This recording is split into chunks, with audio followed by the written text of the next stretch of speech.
दासी के झगड़ों से कलुषित वो परिदृश्य हुआ, कलुषित वो परिदृश्य हुआ। करूँगा मैं पहले स्नान, चाहे चल जाए ये जान। झूठे शान गढ़े सब लोग, कैसा बिगड़ा ये संजोग। बहुत दिनों के बाद ही सुलझा, बरसन लागे फिर वो प्यार। आओ दर्शन कुंभ का करने, कुंभ की महिमा अपरंपार। कुंभ स्नान में डुबकी लगाकर मन से तर जाता संसार। कुंभ स्नान के पीछे दो सन्यासियों के अखाड़े लड़ बैठे।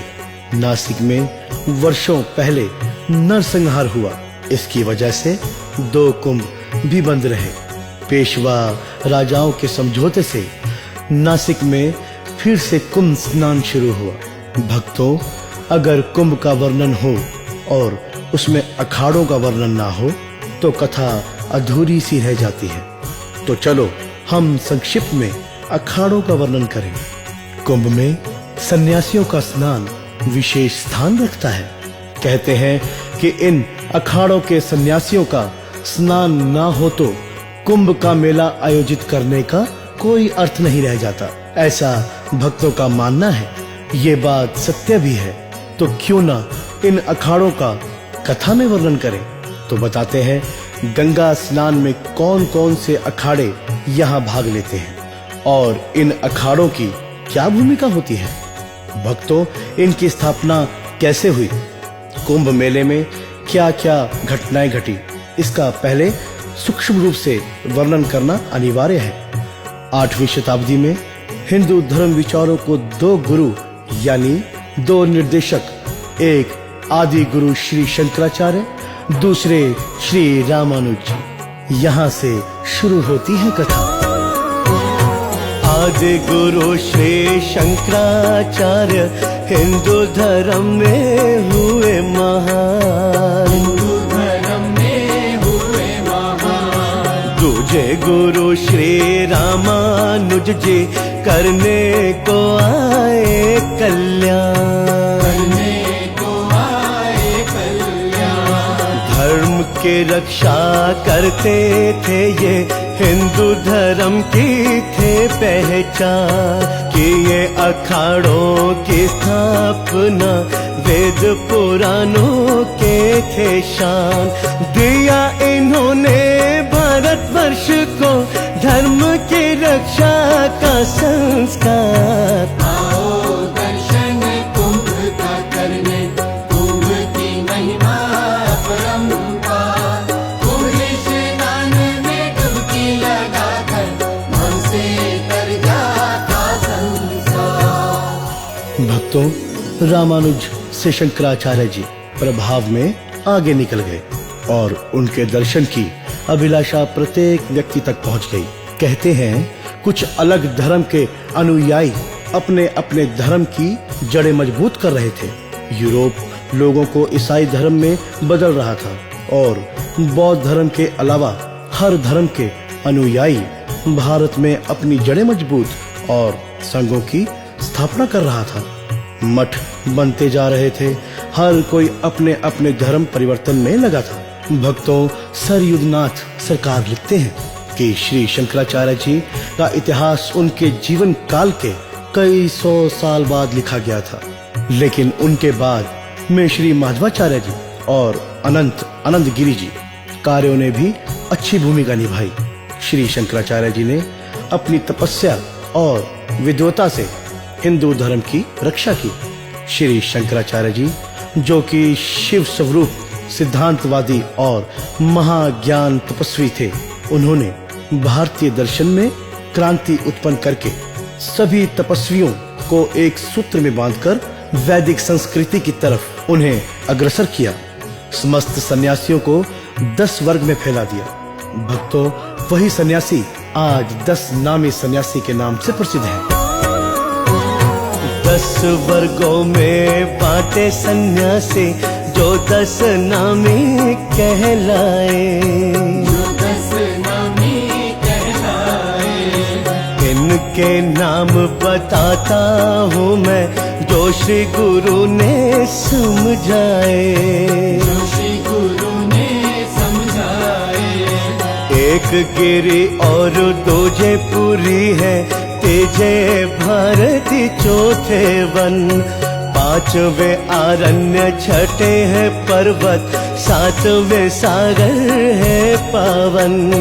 आठवें तीर्थ, नौवें आश्रम, 10वां सरस्वती का है द्वार। आओ दर्शन कुंभ का करने, कुंभ की महिमा अपरंपार। कुंभ स्नान में डुबकी लगाकर मन से तर जाता संसार। इस प्रकार भक्तों, ये 10 नामी सन्यासी जैसे गिरी, पुरी, भारती, वन और अरण्य, पर्वत, सागर, तीर्थ, आश्रम और 10वां सरस्वती, 10 वर्ग होने से ये 10 नामी सन्यासी कहलाए तथा इन सन्यासियों की प्रतिभाओं का पूर्ण रूप से उपयोग हो सके, इसके लिए उन्होंने भारत में महत्वपूर्ण स्थानों पर 4 मठों की स्थापना की। ये 4 मठ इस प्रकार हैं। पहला उत्तर में श्री केदारनाथ का, ज्योतिर्मठ दक्षिण में, श्रृंगेरी मठ तीसरा, पूर्व में श्री जगन्नाथपुरी का गोवर्धन और चौथा पश्चिम में द्वारका का शारदा मठ। भक्तों, ये 4 मठ के बाद श्री शंकराचार्य जी ने इनके कार्य क्षेत्र भी बांटे। फिर अखाड़ों की स्थापना धर्म सैनिकों के रूप में की गई। बंधुओं, जैसा कि यहाँ सर यदुनाथ सरकार अपनी पुस्तक नागा सन्यासियों का इतिहास में लिखते हैं, गोसाई श्री राजेंद्र गिरी सन 1750 में दिल्ली सल्तनत के कार्यों में अहम भूमिका निभाते थे। उनके पास से नागा सन्यासियों की सही जानकारी मिलती थी और बंधुओं, सरकार के अपने खोज के अंतर्गत निर्वाणी अखाड़ा इलाहाबाद में एक पोथी मिली जिसमें विभिन्न अखाड़ों की तिथियां लिखी थी। वो इस प्रकार है। शंकराचार्य जी 13 अखाड़े भारत वर्ष में बनवाए। भारत वर्ष में बनवाए। धर्म के सैनिक रूप में इनको वो प्रतिष्ठित करवाए। वो प्रतिष्ठित करवाए। इनके काम भी बांटे गुरु ने, क्या क्या करना बतलाए। जो जो अखाड़े बने थे उनको पूर्व में तुमको गिनवाए। शंकराचार्य ने ऐसी कृपा की, हिंदू धर्म करे जय जयकार। आओ दर्शन कुंभ का करने, कुंभ की महिमा अपरंपार। कुंभ स्नान में डुबकी लगाकर मन से तर जाता संसार। हाँ तो भक्तों, कौन कौन से अखाड़े यहाँ संतों के बने, उनके नाम इस प्रकार हैं। आवाहन अखाड़ा, अटल अखाड़ा, निर्वाणी अखाड़ा, आनंद अखाड़ा, निरंजनी अखाड़ा, जूना अखाड़ा। श्री शंकर जी भारती महाराज के बताए अनुसार इस समय भारतवर्ष में सन्यासियों के 13 अखाड़े हैं, जिसमें नागा सन्यासियों के 6 अखाड़े वर्तमान समय में भी हैं। सभी अखाड़े इस प्रकार हैं: श्री निरंजनी अखाड़ा, श्री जूना अखाड़ा, श्री आनंद अखाड़ा, श्री आवाहन अखाड़ा, श्री महानिर्वाणी अखाड़ा, श्री पंच अग्नि अखाड़ा, जिसमें एक अखाड़े में नागा सन्यासी नहीं है, जो पंच अग्नि अखाड़ा है। इस प्रकार 10 नामी नागा सन्यासियों के 6 अखाड़े अभी भी हैं। इनके अतिरिक्त वैष्णव वैरागी संप्रदाय के मुख्य 3 अखाड़े और भी हैं। एक श्री दिगंबर अखाड़ा, श्री निर्वाणी अखाड़ा और श्री निर्मोही अखाड़ा। इनके अनेक छोटे छोटे अखाड़े और भी हैं। इसके अतिरिक्त 2 और अखाड़े हैं। पहला उदासीन अखाड़ा, दूसरा नया अखाड़ा उदासीन तथा एक निर्मल अखाड़ा भी है। भक्तों, 13 अखाड़े ही हरिद्वार में हर की पौड़ी पर कुंभ में क्रमबद्ध स्नान करते हैं।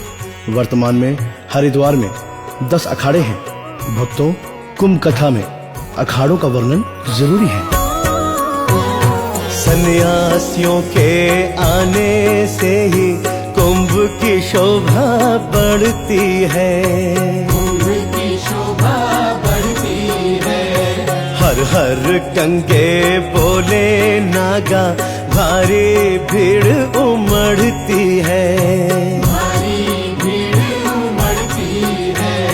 साधु से ही पूर्ण हो पूजा, साधु जग कल्याण करे। हिंदू धर्म के हैं रखवाले, भक्तिन का सम्मान करे। हिंदू धर्म व भारत की शोभा बनते साधु परिवार। आओ दर्शन कुंभ का करने, कुंभ की महिमा अपरंपार। कुंभ स्नान में डुबकी लगाकर मन से तर जाता संसार। इस प्रकार अखाड़ों का वर्णन हम पूर्ण रूप से तो नहीं कर रहे, पर भक्तों इन अखाड़ों का हम सूक्ष्म रूप में वर्णन कर रहे हैं। वर्तमान में हरिद्वार में 10 अखाड़े स्थापित हैं। श्री पंचायती निरंजन अखाड़ा, यह अखाड़ा दाम कोटी के पास गंगा नहर के किनारे है। दूसरा श्री पंचायती आनंद अखाड़ा, जो ये श्रवणनाथ नगर के मुख्य सड़क के ऊपर ही स्थित है। तीसरा श्री पंचनामी जूना अखाड़ा, हरिद्वार में माया देवी मंदिर के पास है। चौथा श्री पंचायती आवाहन अखाड़ा, यह अखाड़ा हरिद्वार में ऋषिकेश रोड भूपतवाला में है। पांचवा है श्री पंचायती अखाड़ा, महानिर्वाणी अखाड़ा कनखल में झंडा चौक के पास में है। छठवां अखाड़ा श्री शंभू पंचायती अटल अखाड़ा, यह भी कनखल के संन्यास रोड पर स्थित है। सातवां अखाड़ा श्री पंच अग्नि अखाड़ा, यह अखाड़ा काली मंदिर श्री चंडी देवी के पास दक्षेश्वर रोड पर जगजीतपुर हरिद्वार में स्थित है। आठवां अखाड़ा श्री पंचायती बड़ा अखाड़ा उदासीन है, यह अखाड़ा राजघाट कनखल पर स्थित है। नौवां श्री पंचायती निर्मल है, यह भी झंडा चौक पर पूर्व की तरफ से सती घाट रोड कनखल में है। और 10वां अखाड़ा हरिद्वार में तो नहीं, पर इनके प्रतिनिधि हरिद्वार में आश्रमों में रहते हैं और कुंभ पर्व में हरिद्वार में स्नान करते हैं, इसीलिए इनका वर्णन करना बहुत जरूरी है। वैष्णव वैराग्य संप्रदाय गुरु रामानंद चार हुए। गुरु रामानंद चारे हुए। जात पात का भेद मिटाए, समता मूलक ज्ञान दिए। मूलक ज्ञान दिए। 12 शिष्य बनाए इन्होंने, जिनमें मुख्य ये शिष्य हुए।